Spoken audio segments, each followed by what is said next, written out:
नमस्कार, जय हिंद दोस्तों एडुटेरिया की तरफ से नया आपका बीपीएससी का प्रैक्टिस सेट निकाला गया है, जो कि आपका वॉल्यूम 3 प्रैक्टिस सेट है। इसके पहले का वॉल्यूम 1 और 2 अपलोड कर दिया गया है प्रैक्टिस सेट।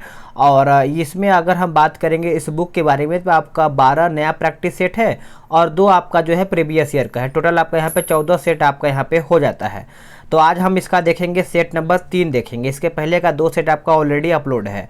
अगर आप सब लोग इसका पीडीएफ के लिए बोल रहे थे सर इसका पीडीएफ प्रोवाइड करा दीजिए, तो इसका अगर आपको पीडीएफ डाउनलोड करना है पूरा बुक का, तो वैसे आप सब लोग मार्केट से भी खरीद सकते हैं। अगर आप खरीदना चाहें तो आप खरीद सकते हैं, या फिर अगर आपको पीडीएफ डाउनलोड करना है तो पूरा बुक का आपको पीडीएफ मिल जाएगा। डिस्क्रिप्शन में लिंक है, वहाँ से आप चेक करके आराम से डिटेल के साथ, वो भी आपको यहाँ पे देखिए एक्सप्लेनेशन भी दिखा दे रहा हूँ मैं आपको, ताकि आपको एक्सप्लेनेशन कि आपका आंसर के साथ एक्सप्लेनेशन भी आपको यहाँ पे साथ में मिल जाएगा। और हाँ, बिहार दरोगा का आपका यहाँ पे नया भर्ती आने की संभावना, यहाँ पे आज का न्यूज़पेपर में आपने देखा होगा, दरोगा का यहाँ पे नया भर्ती आने की संभावना 1 या 1.5 महीने के अंदर आपका आ जाएगा। करीबन आपका यहाँ पे 2446 आपका यहाँ पे भर्ती है। अगर आप सब लोग दरोगा की भी तैयारी कर रहे हैं तो आप सब लोग इस सेट को लगाइए, ताकि आपका रिवीजन जो है अच्छा हो पाएगा। तो चलिए वीडियो को शुरू करते हैं। आज का पहला प्रश्न क्या है देखते हैं। चलिए शुरू करते हैं आज का पहला प्रश्न। देखिए पहला प्रश्न है कि निम्न में से कौन सी प्रजाति हड़प्पा सभ्यता में नहीं पाई जाती है, नहीं पाई जाती थी। तो देखिए इसका उत्तर आपका क्या होगा बताइएगा। तो आपका उत्तर जो है ऑप्शन ई हो जाएगा। इसमें आपका बोला गया कि यानी प्रशिक्षणों के आधार पर यह साबित हुआ है कि उपरोक्त सभी जो प्रजातियां हैं हड़प्पा सभ्यता में विद्यमान थी। जैसे आपका भू मध्य सागरीय हो जाएगा, प्रोटो ऑस्ट्रेलॉइड हो जाएगा, अल्पाइन हो जाएगा और मंगोलाइड भी हो जाएगा। तो आपका उत्तर जो है सभी सही हो जाएगा। निम्नलिखित में से किसने तिब्बत को आर्यों के मूल निवास स्थल के रूप में बताया था। तो इसका उत्तर क्या होगा। तो इसका उत्तर आपका हो जाएगा ऑप्शन सी, दयानंद सरस्वती इसका सही उत्तर हो जाएगा। इसमें आपका मिलान करना है, एक तरफ आपका यहाँ पे महाजनपद और दूसरी तरफ आपका यहाँ पे राजधानी दिया गया है। बात करेंगे हम इसका किस तरीके से कैसे मैच करेगा हम। देखिए अंग की बात करेंगे तो ये आपका हो जाएगा चंपा, मगध आपका हो जाएगा राजगीर, काशी की बात करेंगे तो ये आपका हो जाएगा वाराणसी, और मत्स्य का यानी मत्स्य की बात करेंगे तो ये आपका हो जाएगा कौशाम्बी। ऑप्शन आपका जो है यहाँ पे सी सही इसका आंसर हो जाएगा। नेक्स्ट क्वेश्चन है, निम्नलिखित नगरों में से किस एक नगर का संबंध महावीर से नहीं था या फिर महावीर से नहीं है। तो ऑप्शन जो है आपका लुम्बिनी जो है महावीर से नहीं है। आपको पता ही होगा लुम्बिनी जो है आपका महात्मा बुद्ध का जन्म स्थान माना जाता है। तो आप इस पॉइंट को अच्छे से याद रख सकते हैं। नेक्स्ट क्वेश्चन है कि भारत में निम्नलिखित के आने का सही कालानुक्रम क्या होगा। तो इसका उत्तर हम देख लेते हैं। देखिए इसका आपका नगर संस्कृति, लोहे का हल, आहत सिक्के और सोने के सिक्के, यानी आंसर जो है आपका सी सही आंसर हो जाएगा। महात्मा बुद्ध की निर्माण का प्रतीक चिन्ह क्या था। निर्माण का जो प्रतीक चिन्ह था वो आपका हो जाएगा ऑप्शन सी, पद चिन्ह। क्या हो जाएगा, पद चिन्ह इसका उत्तर हो जाएगा। आप सब लोग याद रखेंगे। नेक्स्ट क्वेश्चन देखेंगे आपका क्वेश्चन नंबर 7। यह आपका बोला कि चीनी यात्री ह्वेनसांग ने किस महाविद्यालय में अध्ययन किया था। तो जो आपका ह्वेनसांग था ये आपका कौन से विद्यालय में अपना अध्ययन किया था। तो ये आपका नालंदा विश्वविद्यालय, यानी ऑप्शन ए इसका सही आंसर हो जाएगा। नेक्स्ट क्वेश्चन है, निम्नलिखित में से कौन सा अशोककालीन अभिलेख जो है खरोष्टी लिपि में है। खरोष्टी लिपि में है, जो कि अशोककालीन अभिलेख के बारे में पूछ रहा है। तो आपका ऑप्शन जो है ई यहाँ पे हो जाएगा। बात करेंगे अशोक के अधिकांश जो अभिलेख हैं प्राकृतिक भाषा एवं ब्राह्मणी लिपि में है, यानी याद रखेंगे प्राकृतिक और यहाँ पे एक सेकेंड, हाँ प्राकृत और ब्राह्मणी लिपि में लिखे गए हैं। अशोक के यानी शाहबाजगढ़ी और जो आपका है मानसेहरा अभिलेख की लिपि ब्राह्मणी न होकर खरोष्टी लिपि में है। तो आप इसको अच्छे से याद रख सकते हैं। नेक्स्ट क्वेश्चन देखेंगे, गांधार कला शैली निम्नलिखित में से किसका संश्लेषण है। तो किसका संश्लेषण है। तो ये आपका हो जाएगा भारतीय तथा यूनानी कला का। भारतीय तथा यूनानी कला का आंसर हो जाएगा। गुप्त काल में खिल, याद रखेंगे खिल इंपॉर्टेंट आपका है। खिल जो है किस प्रकार की भूमि का है। तो खिल की बात करेंगे तो इसका आंसर आपका हो जाएगा जो भूमि जोती नहीं जाती है, जैसे बंजर होता है, उसी को हम खिल कहते हैं। तो आंसर आपका सी सही उत्तर हो जाएगा। निम्नलिखित में से किसे पाल वंश का दूसरा संस्थापक माना जाता है। पाल वंश का दूसरा संस्थापक, तो ये हम मानते हैं महिपाल प्रथम को। महिपाल यानी ऑप्शन बी सही आंसर हो जाएगा। सल्तनत काल में ताजुल मासीर की रचना निम्न में से किसने किया था। तो ये किसके द्वारा किया गया था। तो ये आपका हो जाएगा हसन निजामी के द्वारा। हसन निजामी यानी ऑप्शन सी। विजयनगर साम्राज्य में किस वंश की स्थापना सबसे पहले हुआ था? तो सबसे पहले हुआ था तो ये आपका हो जाएगा ऑप्शन ए संगम वंश का जो है स्थापना जो है सबसे पहले हुआ था। आप सभी लोग याद रखेंगे। अब आते हैं अगले प्रश्न पे। अगला प्रश्न है, निम्नलिखित में से किस शासक ने भिन्न भिन्न प्रकार की फसलों में राज्य का हिस्सा निर्धारित करते हुए दरों की सूची जो है तैयार की थी? तो इसका सही आंसर आपका हो जाएगा ऑप्शन सी, शेर शाह के द्वारा ये आपका सूची तो है तैयार किया गया था। नेक्स्ट क्वेश्चन है आपका, बोला है कि मुगल काल में निम्नलिखित बंदरगाहों में से किसको मक्का का द्वार कहा जाता है? तो इसका आंसर जो है 15 का हो जाएगा ऑप्शन ए, सूरत। मक्का का द्वार कहा जाता था, यानी सूरत को मक्का का द्वार कहते थे उस टाइम। नेक्स्ट क्वेश्चन की सल्तनत काल के सिक्के यानी टंका, ससगनी एवं जीतल किस धातु के बने हुए थे? तो ये कौन से धातु के बने हुए थे? देखिए आपका जो टंका था वो आपका चांदी का बना हुआ था, ससगनी जो है ये भी आपका चांदी का बना हुआ था, जो आपका जीतल है ये आपका तांबा का बना हुआ था। तो याद रखेंगे चांदी तांबा, यानी आपका टंका चांदी, ससगनी चांदी और जीतल आपका तांबा का बना हुआ था। नेक्स्ट क्वेश्चन कि हुमायूं द्वारा निम्नलिखित में से कौन सा युद्ध सबसे पहले लड़ा गया था? तो सबसे पहले जो आपका युद्ध लड़ा गया था वो आपका देवरा का युद्ध लड़ा गया था, यानी ऑप्शन ए इसका सही उत्तर हो जाएगा। ठीक है, तो आप इसको अच्छे से याद रखेंगे। देवरा का युद्ध करीबन आपका 1531 में लड़ा गया था। नेक्स्ट क्वेश्चन, किस अधिनियम के माध्यम से यह उपबंध किया गया था कि ईस्ट इंडिया कंपनी को किसी भी समय भंग किया जा सकता है? तो किसी भी समय भंग किया जा सकता है, तो ये आपका हो जाएगा 1873 का अधिनियम, यानी ऑप्शन सी करेक्ट हो जाएगा। निम्नलिखित में से किस मराठा सरकार ने सर्वप्रथम सहायक संधि जो है स्वीकार किया था? तो ये कौन थे बताइएगा। तो 19 का जो उत्तर है आपका हो जाएगा पेशवा बाजीराव द्वितीय। पेशवा बाजीराव द्वितीय इसका उत्तर हो जाएगा। नेक्स्ट क्वेश्चन है, किस गवर्नर जनरल के समय सिंध को अंग्रेजी साम्राज्य में मिला लिया गया था? सिंध को अंग्रेजी समय में मिलाया गया था, तो ये आपका हो जाएगा ऑप्शन ए, लॉर्ड एलन बरो इसका उत्तर हो जाएगा। निम्नलिखित में से किसने गांधी जी के डांडी मार्च की तुलना नेपोलियन के पेरिस मार्च और मुसोलिनी के रोम मार्च से किया था? मुसोलिनी के रोम मार्च से किया था, तो यह आपका हो जाएगा Subhash Chandra Bose. Option D answer हो जाएगा। अब आते हैं अगले प्रश्न पे। अगला आपका प्रश्न है कि किस वर्ष गांधी दास जो है पैक्ट हुआ था? गांधी दास जो है आपका पैक्ट हुआ था, तो ये आपका हो जाएगा वर्ष 1924 में। वर्ष 1924 में आपका उत्तर यहाँ पे सही आंसर हो जाएगा, और वर्ष 1924 में ही आपका यहाँ पे बेलगांव अधिवेशन भी हुआ था। नेक्स्ट क्वेश्चन है कि असहयोग आंदोलन को औपचारिक तौर पर किस स्थान पर स्थगित किया गया था? तो स्थगित किया गया था, तो ये आपका कहाँ पर स्थगित किया गया था? तो ये आपका बारदोली में किया गया था, यानी ऑप्शन आपका 23 का जो है सी सही आंसर हो जाएगा। क्यों इसको स्थगित किया गया था? क्योंकि जो चौरा चौरी कांड हुआ था, जो कि 5 फरवरी 1922 को एक जेल में करीबन मतलब आप बोल सकते हैं थाने में करीबन 22 लोगों को यहाँ पे जिंदा जला दिया गया था। उसी की वजह से क्या है कि असहयोग आंदोलन जो है वापस लौटा दिया गया था, या फिर वापस स्थगित कर दिया गया था। निम्नलिखित में से किस वायसराय को ओवेन मेरिटिथ के नाम से जाना जाता था? तो 24 का जो आंसर है दोस्तों ये आपका हो जाएगा ऑप्शन डी, लॉर्ड लिटन इसका सही आंसर हो जाएगा।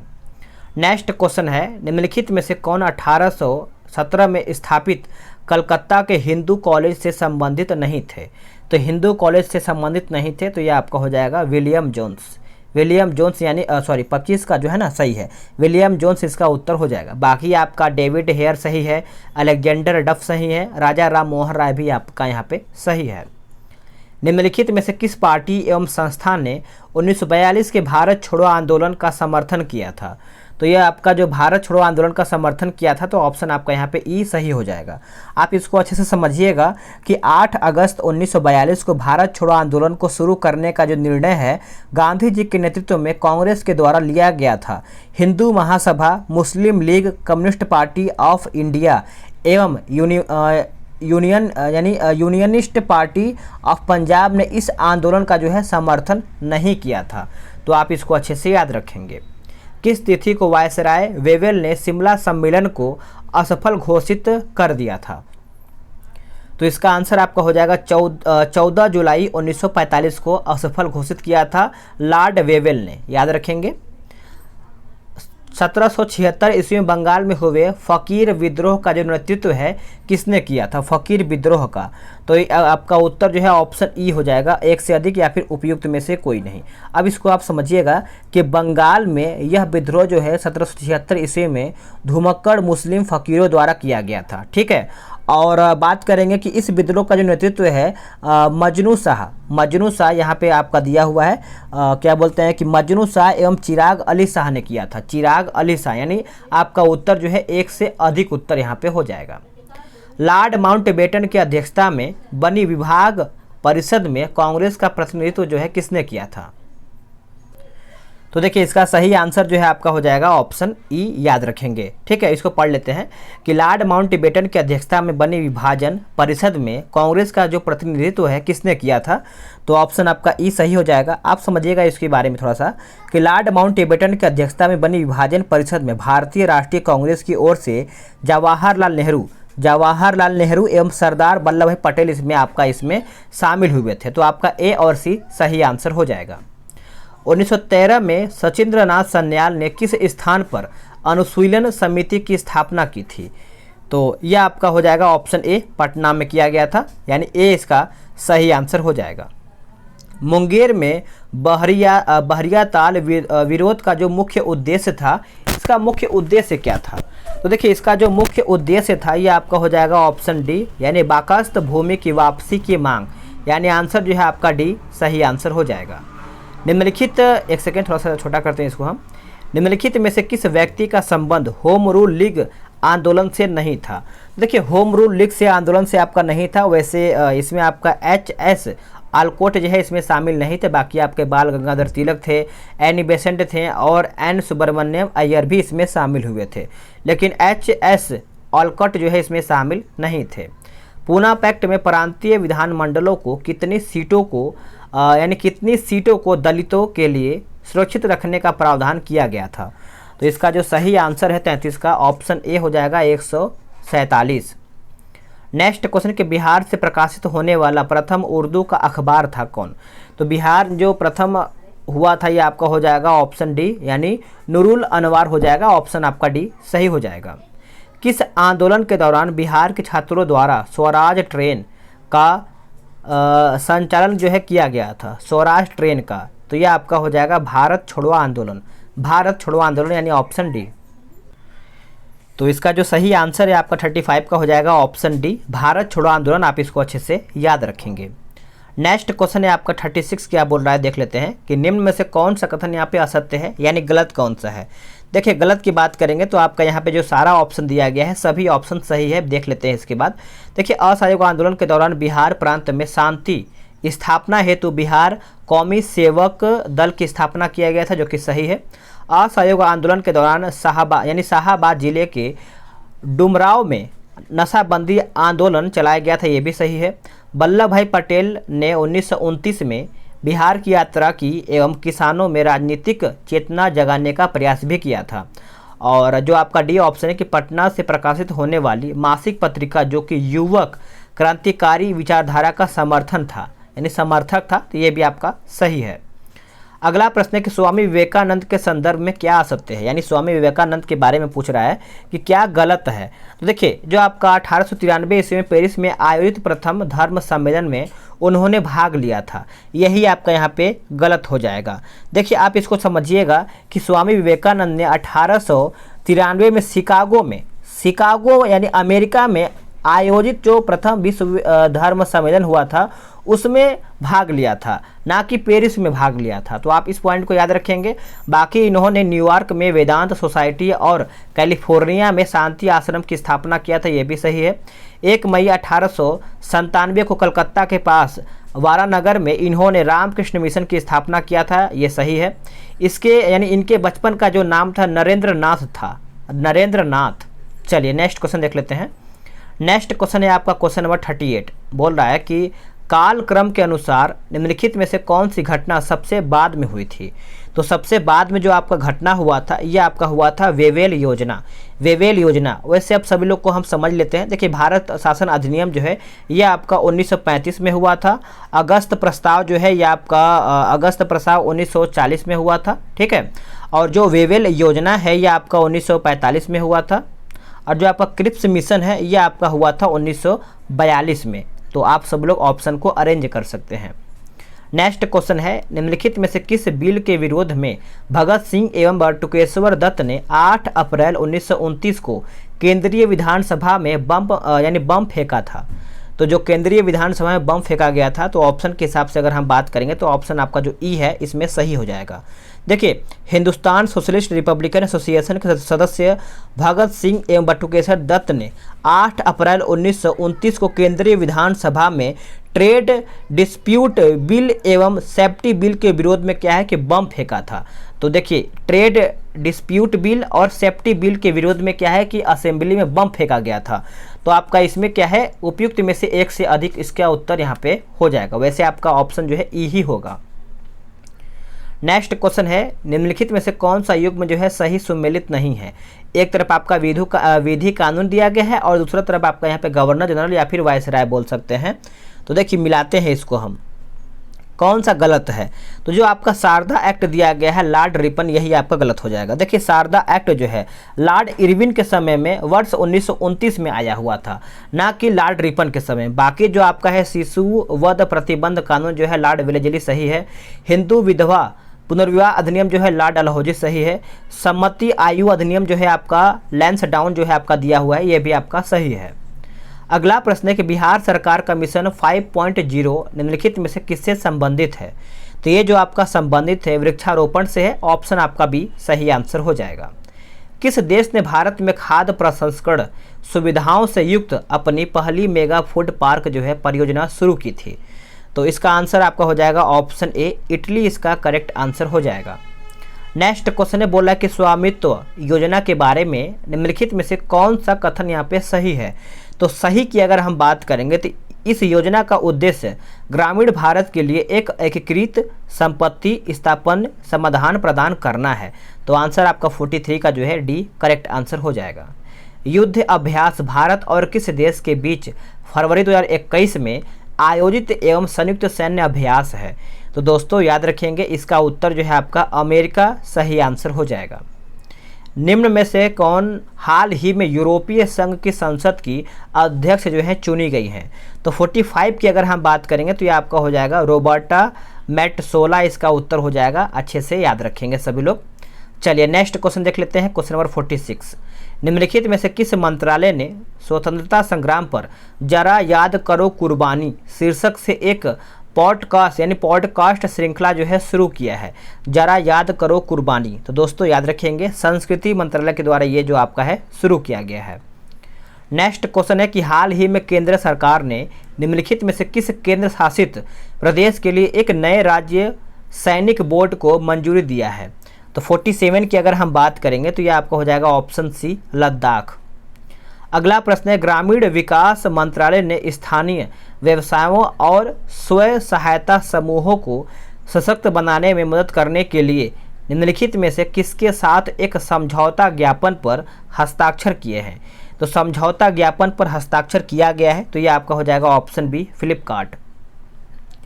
नेक्स्ट क्वेश्चन है, निम्नलिखित में से कौन औपचारिक रूप से इसरो के साथ समझौता करने वाली पहली निजी कंपनी बन गई है? तो पहली निजी कंपनी बन गया है तो ये आपका बन गया है Skyroot Aerospace. Skyroot Aerospace. हाल ही में नई दिल्ली में फिट इंडिया क्विज जो फिटनेस और खेल पर पहली बार क्विज है, और इसका जो शुभारंभ है किसने किया है? तो इसका जो शुभारंभ है ये आपका जो किया गया है अनुराग सिंह ठाकुर के द्वारा किया गया है। अनुराग सिंह ठाकुर के द्वारा। किस देश ने अंतरिक्ष में एक नया रिमोट सेंसिंग उपग्रह यायोगन 33 सफलतापूर्वक जो है लॉन्च किया है? तो इसका आंसर जो है आपका हो जाएगा ऑप्शन बी चीन। किस देश की अध्यक्षता में सरकार के प्रमुखों की SCO परिषद की 20वीं बैठक जो है आयोजित की गई है? तो इसका आंसर जो है आपका हो जाएगा ऑप्शन ए कजाकिस्तान। कजाकिस्तान जो है इसका सही आंसर हो जाएगा। अक्टूबर 2021 में किस क्रिकेटर को मैरी लेमन क्रिकेटर क्लब यानी एमसीसी की आजीवन सदस्यता के सदस्यता से शामिल किया गया है? तो इसका उत्तर जो है आपका हो जाएगा ऑप्शन ई। आप याद रखेंगे, भारत के हरभजन सिंह हो जाएंगे और आपका जवागल श्रीनाथ हो जाएंगे, जो आपका यहाँ पे दिया गया है। तो आपका एक से अधिक आंसर हो जाएगा। अगला प्रश्न है आपका, बोल रहा है कि टोक्यो ओलंपिक में भारत के लिए पहला स्वर्ण पदक जो है किसने जीता है? तो जो पहला स्वर्ण पदक है ये आपका हो जाएगा ऑप्शन डी, मीराबाई चानू उत्तर हो जाएगा। हाल ही में कौन सा देश दुनिया का सबसे नया गणराज्य बन गया है? तो सबसे यहाँ पे पूछ रहा है कि सबसे नया गणराज्य की बात करेंगे तो ये आपका हो जाएगा बारबाडोस। क्या हो जाएगा? बारबाडोस। नेक्स्ट क्वेश्चन है कि यूरोपीय अंतरिक्ष एजेंसी जो कि ESA यूरोपीय अंतरिक्ष एजेंसी ने अपने अगले ऑर्बिटर के रूप में किसे चुना है जो 2030 के दशक में किसी समय शुक्र यात्रा करेगा? तो इसका उत्तर जो है आपका हो जाएगा एनविजन। क्या हो जाएगा? एनविजन इसका आंसर हो जाएगा। भारत का पहला वेटलैंड संरक्षण और प्रबंधन केंद्र किस शहर में स्थापित किया गया है? तो कौन से शहर में स्थापित किया गया है? तो ये आपका हो जाएगा ऑप्शन सी, चेन्नई। आयुष्मान भारत कार्यक्रम के तहत स्वास्थ्य और कल्याण केंद्र स्थापित करने में निम्नलिखित में से किस राज्य को पहला स्थान मिला है? तो पहला स्थान की बात करेंगे तो ये आपका हो जाएगा option B, Karnataka. Next question ने बोला है कि लैंग्वेज ऑफ ट्रूथ एसेज 2003 से लेकर के 20 तक नामक पुस्तक किसके द्वारा जो है लिखा गया है? तो ये जो पुस्तक है सलमान रुश्दी के द्वारा लिखा गया है, यानी उत्तर जो है आपका ए सही आंसर हो जाएगा। विश्व पर्यावरण दिवस 2021 की मेजबानी जो है किस देश ने किया है? तो ये आपका किया गया है पाकिस्तान के द्वारा। नेक्स्ट क्वेश्चन है कि विश्व बौद्धिक संपदा संगठन के अनुसार ग्लोबल इनोवेशन इंडेक्स 2021 में भारत को कौन सा रैंक है? तो भारत का जो रैंक है ये आपका हो जाएगा 46वां रैंक, यानी ऑप्शन सी। निम्नलिखित में से कोविड-19 वैक्सीन के प्रशासन के लिए अधिकार प्राप्त समिति के अध्यक्ष कौन है? तो अधिकार प्राप्त के बारे में पूछ रहा है तो RS शर्मा। चलिए नेक्स्ट क्वेश्चन देख लेते हैं। 10वें सिख गुरु सिंह यानी गोविंद सिंह जी ने एक बार फिर से पढ़ लेते हैं आराम से। 10वें सिख गुरु गोविंद सिंह जी के पुत्रों की शहादत को चिन्हित करने के लिए निम्नलिखित में से कौन सा दिन हर साल वीर बाल दिवस के रूप में मनाया जाएगा? तो हर साल क्या है कि अब 26 दिसंबर को क्या है कि वीर बाल दिवस के रूप में मनाया जाएगा 26 दिसंबर को। 9 जनवरी 2022 को भारत के 73वें शतरंज ग्रैंड मास्टर कौन बने हैं? तो ये जो बने हैं याद रखेंगे, भरत सुब्रमण्यम। निम्नलिखित में से कौन सा राज्य जनवरी 2022 में 100% LPG गैस कवरेज वाला देश पहला राज्य बन गया है? तो ये जो आपका पहला देश बना है ये बना है हिमाचल प्रदेश, यानी ऑप्शन डी करेक्ट आंसर हो जाएगा। हाल ही में किस राज्य सरकार ने नेपाल सीमा के पास स्थित 4 गांवों को राजस्व गांव जो है घोषित किया है? तो इसका उत्तर जो है आपका हो जाएगा ऑप्शन सी, उत्तर प्रदेश। निम्न में से किस शहर को अब स्वच्छ सर्वेक्षण 2021 के तहत भारत की पहली वाटर प्लस जो है सिटी घोषित किया गया है? तो वाटर प्लस सिटी की बात करेंगे तो ये आपका हो जाएगा अपना इंदौर, यानी ऑप्शन ए। कौन सा देश जीवाश्म मुक्त स्टील का निर्माण करने वाला दुनिया का पहला देश बन गया है? दुनिया का जो पहला देश बना है ये आपका बना है स्वीडन। क्या हो जाएगा? स्वीडन इसका आंसर हो जाएगा। निम्नलिखित में से किसे साहित्य के लिए 2021 के नोबेल पुरस्कार से सम्मानित किया गया है? तो ये जो सम्मानित किया गया है किसको किया गया है? तो दोस्तों याद रखेंगे अब्दुल रज्जाक गुरनाह, साहित्य के लिए इनको पुरस्कार दिया गया है। अगला कि भारत माला 2 परियोजना के तहत पटना और निम्नलिखित में से किस शहर के बीच एक पहुंच प्रतिबंधित एक्सप्रेसवे का निर्माण जो है किया जाएगा? तो ये जो एक्सप्रेसवे का निर्माण जो किया जाएगा ये आपका किया जाएगा कोलकाता में, यानी ऑप्शन बी सही आंसर हो जाएगा। चलिए आगे देख लेते हैं। अगला प्रश्न क्या है? बोल रहा है कि टार्च, सर्च लाइट और वाहनों की हेडलाइट में बल्ब रखा जाता है। तो ये जो आपका बल्ब रखा जाता है याद रखेंगे परावर्तक के फोकस के बहुत करीब, यानी ऑप्शन बी करेक्ट आंसर हो जाएगा। विद्युत विभव हैं तो ये आपके जो है आदिश राशि है। क्या है? आदिश राशि। अगला है कि AC जनरेटर किस सिद्धांत पर कार्य करता है? जो आपका AC जनरेटर है ये आपका किस सिद्धांत पे कार्य करता है? तो विद्युत चुंबकीय प्रेरण पर यह आपका काम करता है, ऑप्शन बी। अगला प्रश्न है, बोला कि मायोपिया और हाइपरमेट्रोपिया को क्रमशः किस लेंस के द्वारा ठीक किया जा सकता है। तो ये जो आपका कौन सा लेंस है, तो अवतल और उत्तल लेंस, यानी ऑप्शन ए सही आंसर हो जाएगा। एक पिंड का द्रव्यमान 2 किलोग्राम है, इसका वजन भार कितना होगा।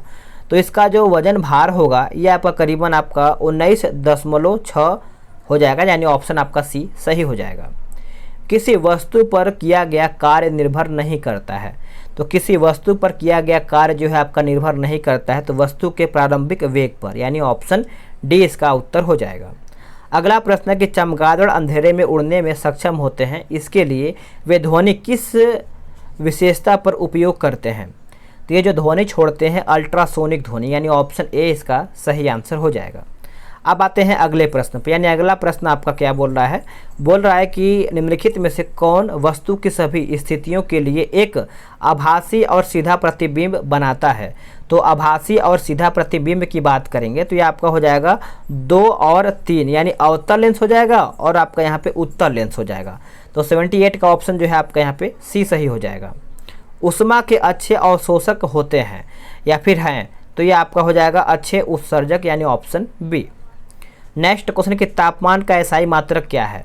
देखिए तापमान का जो एसआई मात्रक है ये आपका हो जाएगा केल्विन। क्या हो जाएगा, केल्विन। आधुनिक आवर्त सारणी में आवर्त किसका मान दर्शाता है। जो आपका आवर्त है यह आपका प्रधान क्वांटम संख्या का यहाँ पे मान दर्शाता है। ऑप्शन आपका यहाँ पे सी सही आंसर हो जाएगा।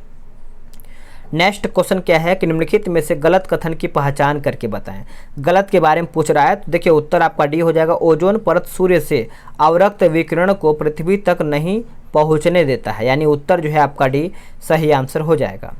नेक्स्ट क्वेश्चन है, बोल रहा है कि फ्लोरोसिस यानी अस्थि रोग किसकी उपस्थिति के कारण जो है होता है। तो अस्थि रोग की बात करेंगे तो ये आपका हो जाएगा पानी में फ्लोराइड। पानी में फ्लोराइड इसका सही आंसर हो जाएगा। निम्नलिखित में से कौन थर्मोसेटिंग बहुलक है। थर्मोसेटिंग बहुलक है तो ये आपका हो जाएगा बैकेलाइट। क्या हो जाएगा, बैकेलाइट इसका आंसर हो जाएगा। नेक्स्ट क्वेश्चन आपका बोल रहा है कि निम्नलिखित में से कौन अपचायक शर्करा है। देखिए अपचायक शर्करा की बात करेंगे तो ये आपका हो जाएगा ऑप्शन बी सुक्रोज। क्या हो जाएगा, सुक्रोज इसका सही उत्तर हो जाएगा। आप इसको अच्छे से याद रखेंगे। अगला प्रश्न आपका बोलता है कि निम्नलिखित में से कौन एनाल्जेसिक है, यानी एनाल्जेसिक है। तो 86 का जो आंसर है ये आपका हो जाएगा ऑप्शन ए हो जाएगा नोवल्गीन। क्या हो जाएगा, नोवल्गीन इसका आंसर हो जाएगा। सरसों के तेल और मिट्टी के तेल के मिश्रण को किसके द्वारा अलग किया जा सकता है। किसके द्वारा हम अलग करते हैं, तो आपका उत्तर हो जाएगा ऑप्शन डी, यानी पृथकारी कीप के द्वारा। पृथकारी कीप यानी ऑप्शन डी।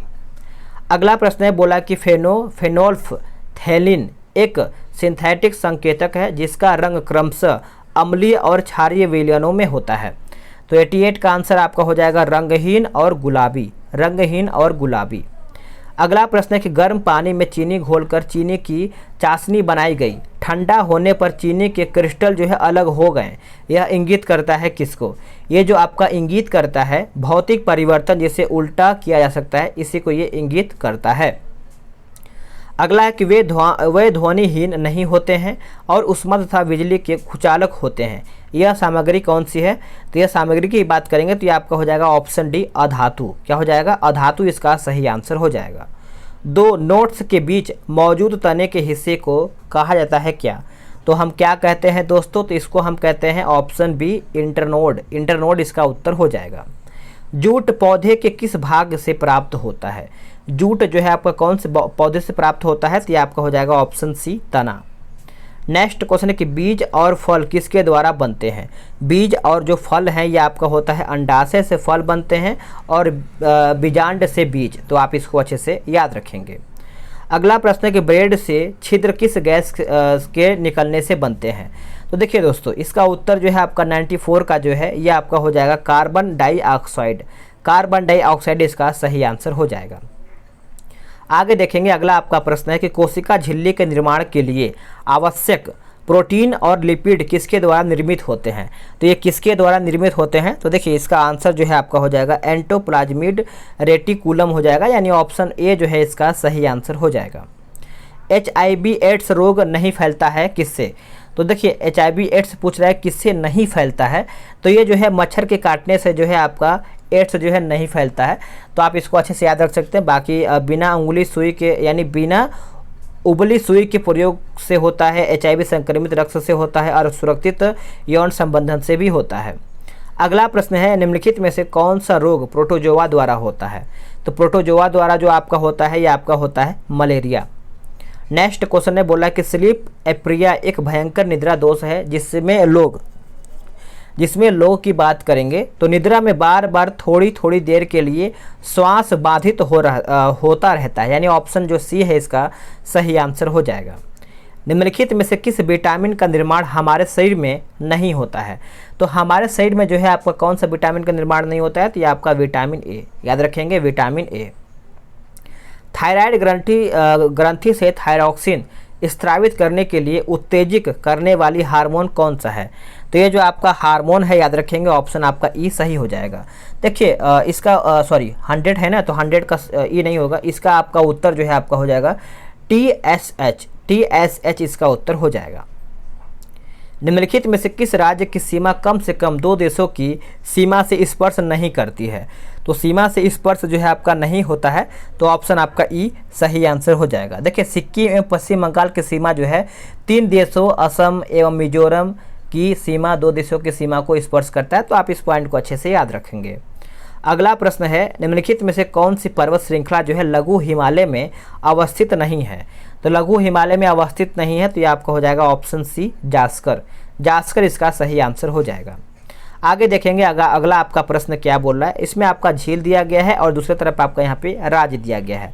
मिलाते हैं हम इसको अच्छे से। इसका आंसर देखिए आपका जो है 2, 1, 3, 4 हो जाएगा। यानी देखिए लोकटक जो है आपका मणिपुर, भीमताल जो है आपका उत्तराखंड, और बात करेंगे हम कोलेरू के बारे में, ये आपका हो जाएगा आंध्र प्रदेश, पुलिकट आपका हो जाएगा तमिलनाडु। तो आप इसको मिला लीजिएगा अपने हिसाब से।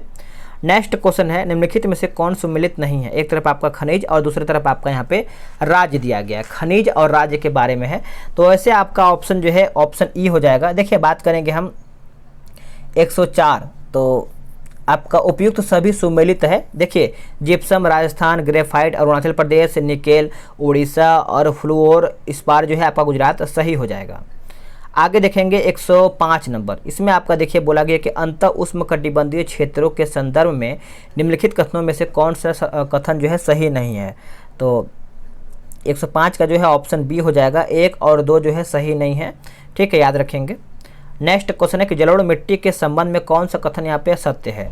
तो इसका उत्तर जो है आपका डी हो जाएगा, यानी 1 और 3 सही है। पढ़ लेते हैं।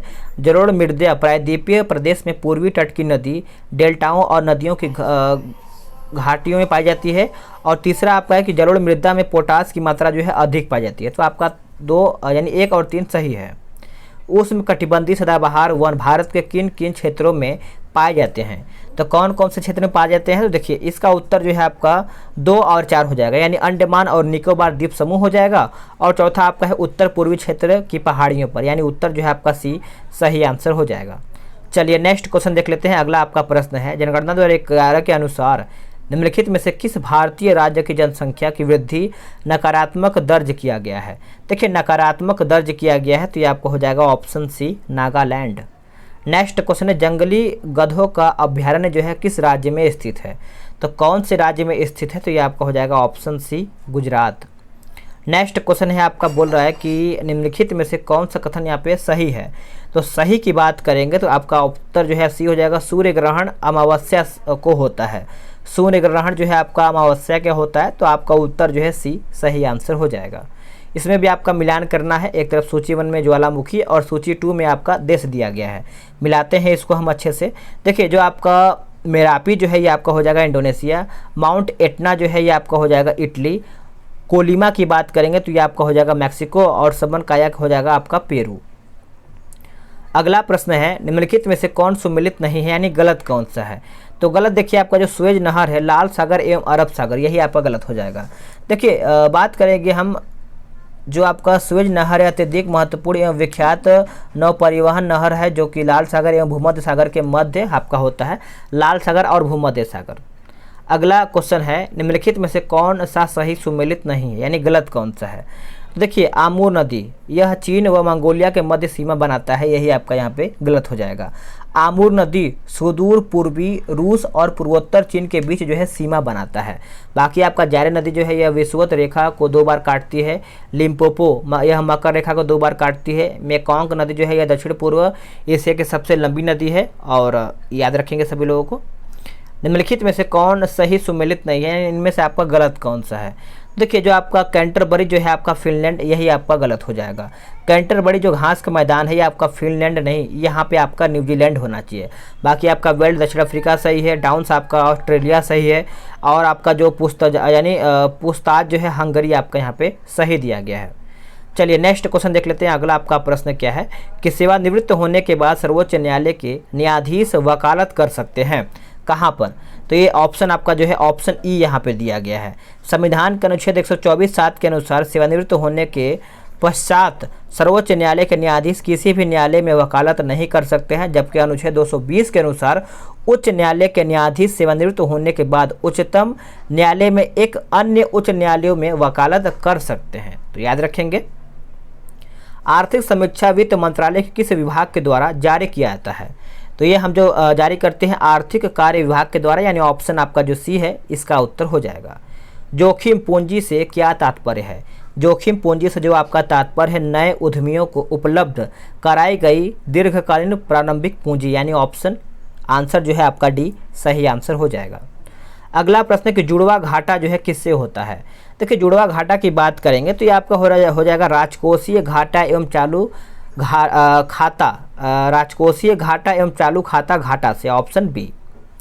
अगला प्रश्न है कि एल के झा समिति का संबंध जो है किससे है। देखिए, एल के झा समिति ये आपका हो जाएगा अप्रत्यक्ष कर से। क्या हो जाएगा, अप्रत्यक्ष कर से। केंद्रीय बजट में कौन पूंजीगत प्राप्तियों का एक भाग है। तो पूंजीगत प्राप्तियों का एक भाग है, तो ये आपका हो जाएगा ऑप्शन ए विनिवेश। अगला प्रश्न है कि निम्न में से किसे कागजी मुद्रा जो है कहा जाता है। कागजी मुद्रा की बात करेंगे तो आपका हो जाएगा एसडीआर इसका उत्तर हो जाएगा। भारत में मुद्रा के निर्गमन हेतु निम्न में से कौन सी प्रणाली अपनाई गई है। तो कौन सी प्रणाली जो है अपनाया गया है, तो न्यूनतम आरक्षित प्रणाली हो जाएगा, यानी ऑप्शन आपका जो बी है यही आपका सही उत्तर हो जाएगा। लिंग असमानता सूचकांक को मानव विकास रिपोर्ट में किस वर्ष जो है शामिल किया गया था। तो ये जो आपका शामिल किया गया था 2010 में शामिल किया गया था, आप इसको अच्छे से याद रखेंगे। अब आते हैं 124 नंबर पे, बोल रहा है कि थोक मूल्य सूचकांक निम्नलिखित में से कौन जारी करता है। तो ये कौन जारी करता है, तो ये आपका करता है वाणिज्य और उद्योग मंत्रालय के द्वारा ये जारी किया जाता है थोक मूल्य सूचकांक। नेक्स्ट क्वेश्चन है, बिहार बजट 2022-23 के अनुसार वित्तीय वर्ष 22-23 में राज्य का कुल राजस्व कुल व्यय का कितना प्रतिशत जो है अनुमानित है। तो ये कितना अनुमानित है, तो ये आपका उत्तर जो है आपका हो जाएगा 80.76%, यानी ऑप्शन डी। वर्ष 2020-21 में बिहार राज्य का राजकोषीय घाटा सकल राज्य घरेलू उत्पाद का कितना प्रतिशत रहा है। तो कितना प्रतिशत रहा है, तो आपका 4.82%, यानी ऑप्शन सी। नेक्स्ट क्वेश्चन देखेंगे, वर्ष 2020-21 में बिहार के निम्न में से किस जिले में मक्का का सर्वाधिक उत्पादन हुआ है। तो मक्का की बात करेंगे तो ये आपका हो जाएगा ऑप्शन बी कटिहार। अगला प्रश्न है कि निम्न में से किस अनुच्छेद में शहरी स्थानीय निकायों से संबंधित 18 कार्यों की सूची जो है दी गई है। तो इसका आंसर जो है आपका हो जाएगा 243 डब्ल्यू, यानी ऑप्शन ए। नेक्स्ट क्वेश्चन है कि निम्न में से किस मामले में सर्वोच्च न्यायालय ने यह निर्णय दिया है कि मौलिक अधिकार और राज्य के नीति निर्देशक तत्वों में मौलिक अधिकार ऊपर है। तो इसका उत्तर जो है आपका हो जाएगा गोलकनाथवाद में यह आपका निर्णय दिया गया था। नेक्स्ट क्वेश्चन है, बोल रहा है कि केंद्र सरकार का यह कर्तव्य होगा कि प्रत्येक राज्य को बाहरी आक्रमण से रक्षा करे। ऐसा प्रावधान भारतीय संविधान के कौन से अनुच्छेद में किया गया है। तो इसका उत्तर जो है आपका हो जाएगा अनुच्छेद 355। अनुच्छेद 355 जो है इसका सही आंसर हो जाएगा। अब आते हैं दोस्तों 131 पे, निम्नलिखित में से किस अनुच्छेद के अंतर्गत राज्यपाल किसी भी राज्य विधेयक को राष्ट्रपति के विचार हेतु आरक्षित रख सकता है। देखिए, आरक्षित जो है आपका यहाँ पे रख सकता है, तो अनुच्छेद 201 इसका उत्तर हो जाएगा। अगला प्रश्न है कि सर्वपल्ली से निर्वाचित होने वाले भारत के राष्ट्रपति कौन थे। सॉरी माफ कीजिएगा, सर्वसम्मति लिखा गया है। सर्वसम्मति से निर्वाचित होने वाले भारत के राष्ट्रपति कौन थे, तो इसका उत्तर जो है आपका हो जाएगा N Sanjeev Reddy. Next question कि पिछड़े वर्ग के आरक्षण को लेकर बने मंडल आयोग ने किस वर्ष अपना रिपोर्ट जो है प्रस्तुत किया था। तो ये कौन से वर्ष में प्रस्तुत किया था, तो दोस्तों याद रखेंगे इसका उत्तर जो है आपका हो जाएगा ऑप्शन बी 1980 में। नेक्स्ट क्वेश्चन कि समान कार्य के लिए समान वेतन, समान कार्य के लिए समान वेतन तो राज्य के नीति निर्देशक तत्वों का अंग है, यानी ऑप्शन बी सही उत्तर हो जाएगा। संसदात्मक शासन व्यवस्था में डैश है, तो इसका उत्तर आपका हो जाएगा विधायिका का कार्यपालिका पर नियंत्रण होना, यानी ऑप्शन डी इसका जो है सही आंसर हो जाएगा। नेक्स्ट क्वेश्चन है कि निम्न में से किस संविधान संशोधन के द्वारा लोकसभा के सदस्यों की संख्या जो है 525 से बढ़ा करके 545 कर दिया गया है। तो इसका दोस्तों उत्तर जो है आपका हो जाएगा 31वें संविधान संशोधन। नेक्स्ट क्वेश्चन देखेंगे, बोल रहा है कि निम्नलिखित में से कौन संविधान में 42वें संशोधन द्वारा नीति निर्देशक तत्वों में नहीं जोड़ा गया है। तो ये आपका नहीं जोड़ा गया है, तो आपका हो जाएगा समान नागरिक संहिता, यानी ऑप्शन डी। आगे देख लेते हैं, अगला आपका प्रश्न क्या बोल रहा है कि शिक्षा जो प्रारंभ में राज्य सूची का विषय था उसे समवर्ती सूची में स्थानांतरित किया गया था, किसके द्वारा। तो ये जो आपका किया गया था 42वें संविधान संशोधन, यानी ऑप्शन सी इसका सही आंसर हो जाएगा। भारतीय संविधान के निम्नांकित अनुच्छेदों में से कौन राज्य की विधानसभाओं के निर्वाचन और प्रावधान यानी निर्वाचन का प्रावधान जो है प्रस्तुत करता है। तो इसका आंसर जो है आपका हो जाएगा ऑप्शन ए अनुच्छेद 170 में। भारतीय संविधान का अनुच्छेद 249 संबंधित है किससे। देखिए ये जो आपका संबंधित है राज्य सूची के विषयों के संबंध में यहाँ पे देखिए संसद की विधायी शक्तियों से होना चाहिए था, यानी उत्तर जो है आपका यहाँ पे 140 का डी सही हो जाएगा। अब देखिए यहाँ पे मैथ्स का क्वेश्चन है, तो इसका मैं आपको आंसर बता दे रहा हूँ, आप इसको अच्छे से बना लीजिएगा। पहला यानी 143 से 4 घंटा हो जाएगा। 42 का जो उत्तर है आपका हो जाएगा ऑप्शन बी 10। 43 का जो उत्तर है आपका हो जाएगा ऑप्शन बी 6 से 1/4 दिन। 44 का उत्तर आपका हो जाएगा ऑप्शन डी, और 45 का जो आंसर है ये आपका हो जाएगा ऑप्शन डी। चलिए आगे देख लेते हैं, अगला आपका प्रश्न क्या बोल रहा है, यानी इसमें आपका रीजनिंग का प्रश्न है, तो इसका उत्तर जो है आपका हो जाएगा ऑप्शन बी, और 47 भी आराम से आप सभी लोग देख लेंगे, और इसका ऑप्शन मैं आपको बता दे रहा हूँ आपका 12.5% हो जाएगा। 48 का आंसर जो है आपका हो जाएगा ऑप्शन ए 7, और 49 का जो आंसर है ये आपका हो जाएगा 50%, और जो आपका 150 यानी 50 नंबर जो है ये आपका हो जाएगा 10%, यानी ऑप्शन सी। तो दोस्तों आप सब लोग का मैंने मैथ्स के साथ 150 क्वेश्चन समाप्त कर दिया है। जैसे ही आपका ये सेट खत्म होता है तो मैं आपको लास्ट में एक मास्टर वीडियो फास्ट एकदम कंप्लीट करा दूंगा, ताकि आप सब लोग रिवीजन जो है इसको अच्छे तरीके से कर पाएंगे। मिलते हैं एक नई वीडियो में, आज के लिए इतना ही।